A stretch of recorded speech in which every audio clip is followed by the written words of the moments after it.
Delhi Meerut RRTS या regional rapid transit system एक 82.15 kilometre लंबी semi high speed rail corridor है जो कि इंडिया के पहले रीजनल रैपिड ट्रांजिट सिस्टम के तौर पे आगे आएगा। ये दिल्ली एनसीआर की मेनलैंड रीजन से मेरठ तक जाएगा, जहां इस रूट के बीच में कई ऐसे एरियाज पड़ते हैं जो आज इतने डेवलप नहीं। तो जाहिर सी बात है कि आरआरटीएस बनने के बाद में रूट में एक रिबन डेवलपमेंट होने वाला है। और रिबन डेवलपमेंट क्या होता है इसके बारे में वैसे मैं एक डिटेल वीडियो बना चुका हूं, लेकिन अगर शॉर्ट में यहाँ पे बता दूं तो रिबन डेवलपमेंट मतलब कि किसी भी ट्रांसपोर्टेशन मीडियम या फिर एक इंपॉर्टेंट कॉरिडोर के आसपास में बहुत ज्यादा डेवलपमेंट शुरू तब हो जाता है जब कोई रोड, रेल लाइन वगैरह यहाँ पे गुजरती है, जिसके वजह से यहाँ पर urbanisation, opportunities for development, entrepreneurship opportunities वगैरह बढ़ने लगती है। लेकिन यहाँ पर जो रीडेवलपमेंट होगा वहां पे एक डर है कि ये अनप्लान डेवलपमेंट ना हो। आज मुंबई, कोलकाता और दिल्ली के कई रेल लाइंस के नजदीक अनप्लान डेवलपमेंट हुआ है जो आपको इतने बड़े स्लम्स के क्लस्टर के रूप में दिखता है। अब under construction Delhi metro RRTS के साथ भी ऐसा ना हो, इसलिए यूपी सरकार ने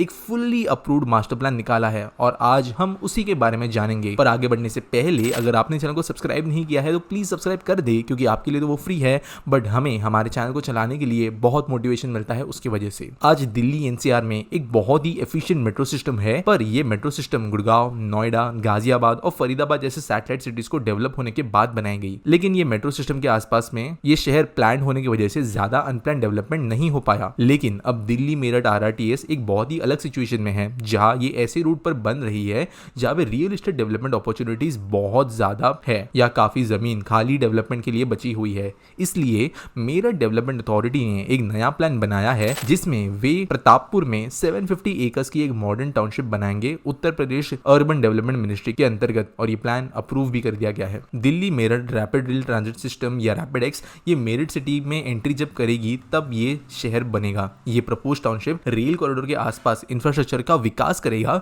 जो आरआरटीएस के व्यावसायिक रूप में समर्थन तो देगा ही, लेकिन साथ साथ ट्रांजिट ओरिएंटेड डेवलपमेंट टीओडी को भी बढ़ावा देगा, जो अब दुनिया भर के कई विकसित देशों के अंदर होने वाला एक ग्लोबल स्टैंडर्ड है। इनफैक्ट हमारे देश के अंदर 3 मेजर अर्बन पॉलिसीज जो आई थी आगे जाकर शहरों का प्लान डेवलपमेंट करने के लिए, इसके अंदर टीओडी या transit oriented development one of the most important चीज थी। अब जो लोग टीओडी के बारे में नहीं जानते, इसका मतलब यह है कि ट्रांजिट यानी रोड, बस, मेट्रो, रेलवे, ये जो भी ट्रांजिट के माध्यम होते हैं उनके कारण आया हुआ डेवलपमेंट। और ये वैसे अननेचुरली होता है, लेकिन अभी इन चीजों की वजह से गवर्नमेंट नेचुरली डेवलपमेंट करेगी, क्योंकि कोई भी ट्रांसपोर्टेशन हब बनने की वजह से वहां पर लोगों की आने जाने की संख्या बढ़ जाती है। मेरठ डेवलपमेंट अथॉरिटी के वाइस चेयरमैन अभिषेक पांडे के अनुसार ये प्रोजेक्ट के लिए लैंड एक्विजिशन का खर्च लगभग 2000 करोड़ रुपीस का होगा, जिसमें उत्तर प्रदेश सरकार 50% as interest free long term loan के रूप में देगी। राज्य सरकार ने इस प्रोजेक्ट पर 2 फेजेस में काम करने के लिए बात की है और वो फर्स्ट इंस्टॉलमेंट में जो काम करेंगे उसके लिए मंजूरी दे चुके हैं, जो कि लखनऊ के कैबिनेट मीटिंग के लिए फाइनल डिसबर्समेंट के लिए रखी गई थी। आरआरटीएस इंफ्रास्ट्रक्चर बनाने का काम करने के लिए जो नोडल एजेंसी है एनसीआरटीसी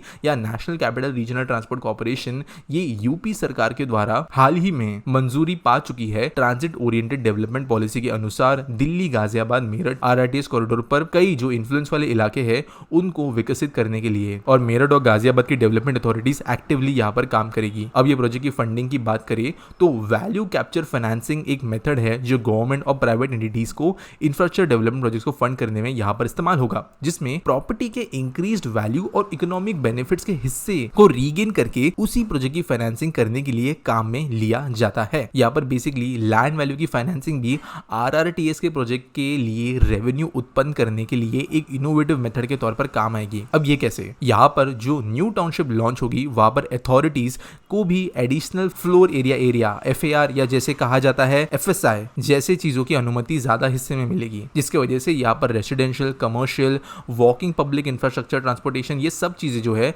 वो बेहतर तरीके की बन पाएगी। अब यहाँ पे लोग आएंगे तो यहाँ पे ऐसे जरूरी नहीं कि गांव के हिसाब से ही बिल्डिंग्स बने, डायरेक्टली शहरों के हिसाब से बड़ी, ज्यादा फ्लोर्स वाली, ज्यादा एरिया वाली, ज्यादा बेहतर डेवलपमेंट भी यहाँ पर हो सकेगी। और ऑब्वियसली पब्लिक स्पेसेस और रिक्रिएशन स्पेसेस पे भी ध्यान रखा जाएगा। यूपी सरकार ने इस रैपिड ट्रांजिट सिस्टम के रूट के एरियाज पर इतना ध्यान दिया इसलिए है क्योंकि आरआरटीएस के मोस्ट स्टेशन यूपी के टेरिटरी में आते हैं। आरआरटीएस के कुल 16 स्टेशन है, जिनमें से सराय काले खां, न्यू अशोकनगर, आनंद विहार ये दिल्ली के अंदर आने वाले स्टेशन है। लेकिन इसके आगे साहिबाबाद, गाजियाबाद, गुलदार, दुहाई, मुरादनगर, मोदी नगर साउथ, मोदी नगर नॉर्थ, मेरठ साउथ, शताब्दी नगर, मेरठ सेंट्रल, बेगमपुल, मेरठ नॉर्थ, मोदीपुरम, ये सारे स्टेशन यूपी राज्य के अंदर आते हैं। यहाँ एक तरीके से ये सिस्टम फुल्ली यूपी राज्य को डेडिकेट किया गया है, ऐसा भी हम बोल सकते हैं। एटलीस्ट इस लाइन लाइन के लिए और इसीलिए ये इसका पूरा फायदा उठाना चाहती है। यह ट्रेन जो 180 किलोमीटर पर आवर के स्पीड से चलेगी, ये दिल्ली से मेरठ तक के डिस्टेंस को 60 मिनट के अंदर कवर कर लेगी, जिसकी वजह से रोजाना लोग यहाँ पर बहुत ज्यादा बड़े स्तर पर आ जा सकेंगे। जब लाइन अनाउंस हुई थी तभी कई लोगों ने कहा था कि इसके वजह से होगा ये कि बहुत बड़ा रेसिडेंशियल डेवलपमेंट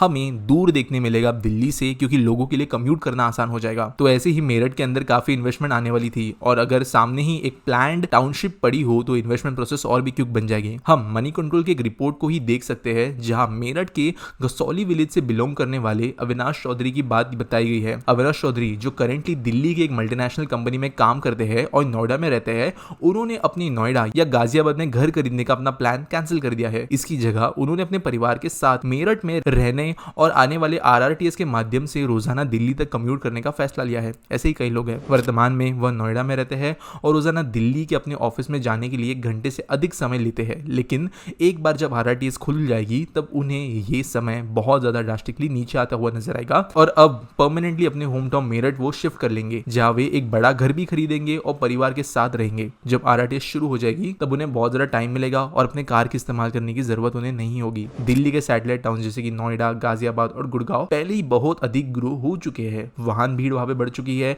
और इंप्रूव कनेक्टिविटी के कारण ये रीजन में लोग जो रह रहे हैं वहां पर घर मिलना मुश्किल हो गया है, क्योंकि करियर अपॉर्चुनिटीज होने की वजह से भीड़ ज्यादा है और इसलिए घर महंगे। ऐसे ही कई लोग हैं, मेरठ के हो, मोदी नगर के हो या मुरादनगर के, वो अपने नेटिव प्लेसेस वापस जा सकते हैं आरआरटीएस खुलने के बाद। और साथ साथ ऑब्वियसली नई बहुत बड़ी जनसंख्या भी यहाँ पर अपने घर को खरीदना पसंद करेगी, क्योंकि इनिशियल डेवलपमेंट दिनों के दौरान दिल्ली, गाजियाबाद इन रीजन से तो यहाँ पर कॉस्ट कम होने ही वाली है। और धीरे धीरे जैसे जैसे दिल्ली अलवर आरआरटीएस खुलेगी, दिल्ली पानीपत आरआरटीएस खुलेगी, तो वैसे ही ये तीनों आरआरटीएस जब जुड़ जाएगी तब दिल्ली एक बहुत बड़े यूनिफॉर्म शहर, एक सिंगल शहर की तरह काम कर पाएगा। तो इसीलिए अगर कंक्लूजन कहे तो एनक्रोचमेंट और अनप्लान डेवलपमेंट के मूवमेंट्स को रोकने के लिए, ट्रांजिट ओरिएंटेड डेवलपमेंट पॉलिसी को कारगर साबित करने के लिए, आने वाले समय में देखते हुए डिमांड को अच्छे तरीके से करवाने के लिए ये 750 एकड़ की प्लान टाउनशिप गवर्नमेंट ने डिसाइड किया है। अब देखते हैं किस तरीके से ये प्ले आउट होते हुए नजर आएगी।